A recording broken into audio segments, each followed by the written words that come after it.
El Cullera va aconseguir una contundent victòria el passat dissabte en el partit que disputà en l'aèria contra el canalense. El Cullera s'imposà per 5-1.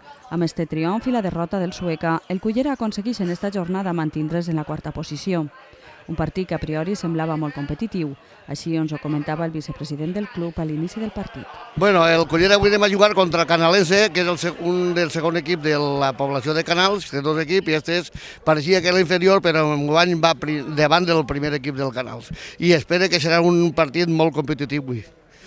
Entonces n'hi ha que apretar molt per poder-los guanyar, que no n'hi ha cada equip avui fàcil. El Cullera de moment estem ahir al quart, aguantant també el tipus com podem, han perdut un partit com és normal, que és el perdre, però esperem estar ahí dalt enguany. Quines expectatives teniu esta temporada? Expectatives és com, si pot ser, no guanyar la Lliga, si pot ser la guanyarem, però si no, per almenys jugar la promoció, la tercera. Contents amb el treball que estan fent els jugadors i l'equip tècnic? Bueno, pues no ens podem queixar perquè de moment estem ahí dalt, mentre un equip està dalt no ens podem queixar.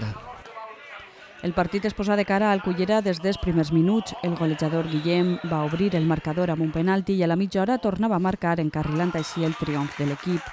Poc després d'arrencar el segon temps arriba el tercer de mans d'Ibáñez. El canalense reacciona i José Enrique marca el d'honor. A falta de 10 minuts arriba el 4-1, quan Jabu tragué un córner que Pufo, el porter del canalense, acaba colant en la seva pròpia porteria en la seva intenció d'evitar el perill. Ja en els últims instants, Jabu completa la golejada al rematar en el segon pal un centre de Raúl García, un dels millors del partit. Triomf merescut, un Cullera superior, encara que el canalense acaba prou molest amb l'actuació arbitral. Amb este triomf i la derrota del Sueca en Tavernes empaten punts amb el tercer i s'aproximen a la promoció.